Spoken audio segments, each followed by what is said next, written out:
Hello, welcome to Dungeon Rose Podcast. I'm your host Justin. Today we're reviewing Lester of the Lesser Gods, written by Eric Powell, Lucky Yates from Archer. He did the voice of Krieger. Mac Cushing, and with art by Gideon Kendall. This is an Eric Powell cover, which he is the creator of The Goon. If you ever read the Goon, which I would highly recommend it. It was supposed to have a movie back in 2009 or something like that, but with the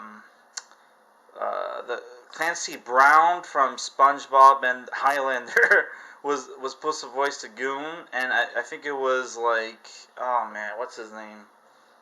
I can't remember, but yeah, the guy, there was supposed to be a famous actor that played his best friend in the film, was Paul Giamatti. That's his name. He was supposed to play his friend in the movie, which you can still watch the trailer online. It's pretty cool. Yeah, so that's the cover. This is the interior art. It's one. This book is a one shot. Came out last Wednesday. I think I paid probably $5 for this. This is $3.99 US, so maybe $6 actually Canadian. Who knows? I didn't pay attention because I was buying a bunch of stuff. Yeah, that's the interior art there, and it's pretty. The interior art is pretty gross. But it's supposed to be that way.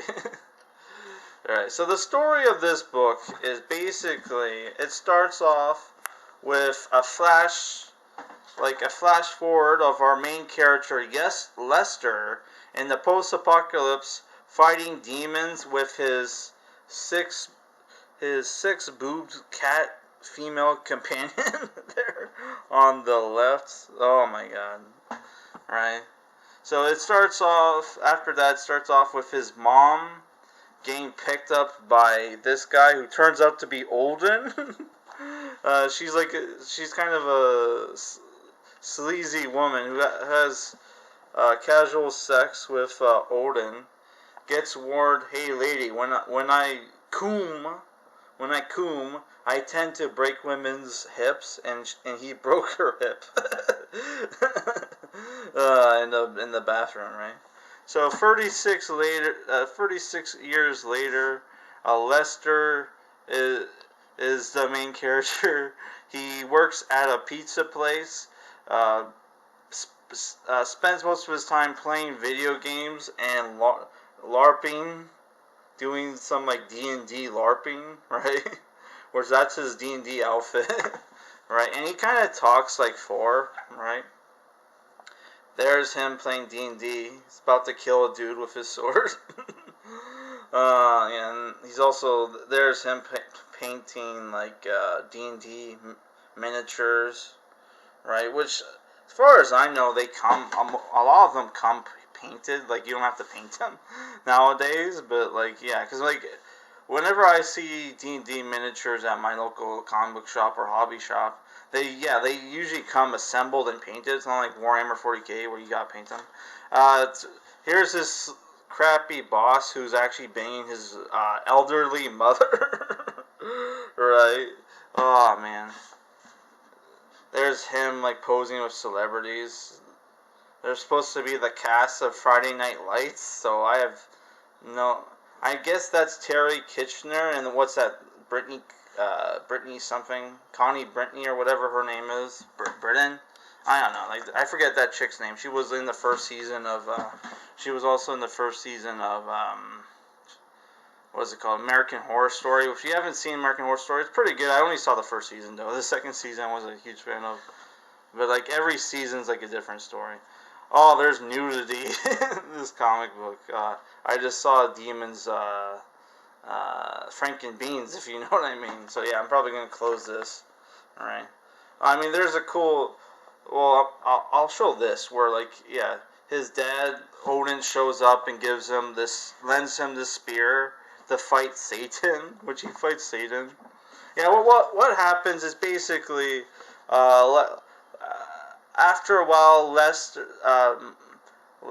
after a while, like the apocalypse happens, demons show up, and Lester gets uh, a spear from his father which is Gungnir, which is the spear of Odin, to banish the demons back to hell. He ends up killing Satan, but like ends up losing the spear. So he's on a journey to find the spear with his female companion, and he also has a moped named Valkyrie. I forgot to mention that. And he's also looking for his boss to kill. So I don't know. I really enjoyed this book. I thought the humor was pretty cool. Pretty good. It's very self-deprecating, like geek humor, where they make fun of like nerds who live in their mother's basements, who are like 300 pounds and stuff like that, who eat junk food. Right? Kind of reminds me of that like movie Dark Horse, where it's about this guy, kind of similar to Lester, right? Who's like a D&D guy, right? And I thought the humor was great, but my problem with it is that if I'm gonna read because this says it's going to continue, right? I think this works as a one shot. I don't know if it would work as an ongoing series, because obviously our protagonist is not a very appealing to look at. And like, let's be real, if he's 300 pounds, his thighs would be scorched black from friction burns for being fat and walking all the time. Yeah, because you have those thighs rubbing against each other all day. There's going to be some friction burn, and there's going to be it's going to be scorched black. You see that on a lot of fat people. Not that I would know. Right? Yeah. So this book, I thought the humor was great. But yeah, it's the thing where as a gag comic it works for as one shot, but I don't know if it would work as an ongoing series, because yeah, like Lester is very unappealing to look at, and then there's the fact that that the art style is pretty gross to look at as well. Not that it's not drawn very well; it's drawn very well. It's just gross to look at, right? And then there's the thing where if you're not a fan of self-defecating humor, and you're like a geek like this guy, you're probably going to get insulted. Yeah, which I'm not a fan of D&D, so it didn't really bother me too much. But yeah, man, this could bother some people, and I don't really.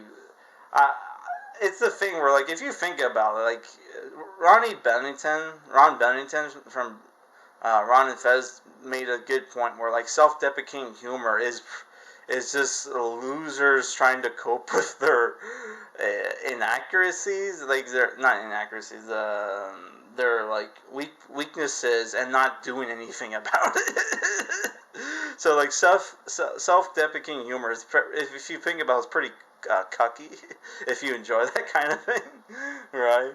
Yeah. So I don't know. I thought, if you don't mind, if you're somebody who's gets offended when people make fun of nerds, you're probably not gonna like this book. But I didn't mind it. I thought the book was pretty cool.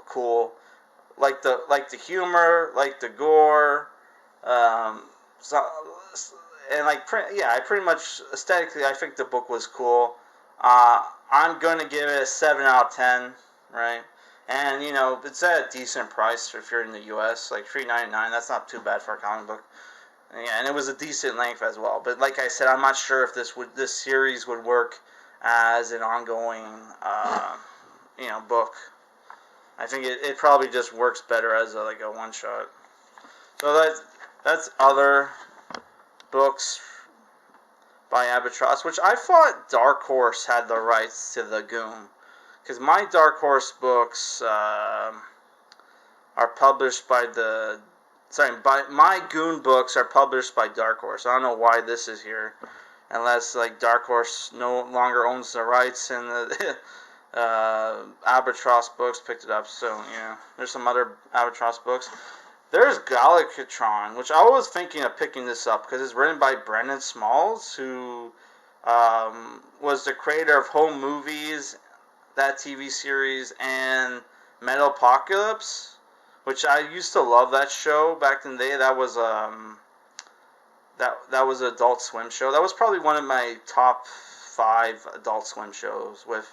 Which my top 5 Adult Swim shows is Venture Bros, Malpocalypse, Aqua Teen Hunger Force, Ugly Americans. I'm trying to think of a fifth one.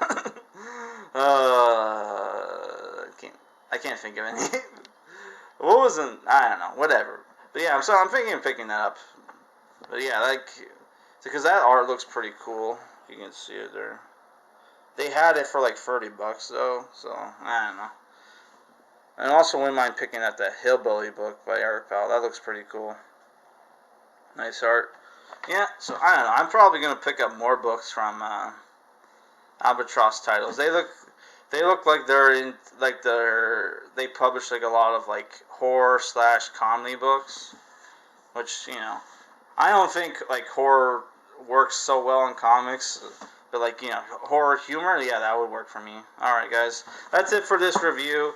My next review is going to be Doom Patrol Silver Age, Volume 1, Strike Force Moriarty, and I'm gonna do like a back issue special where I review Cyberforce books.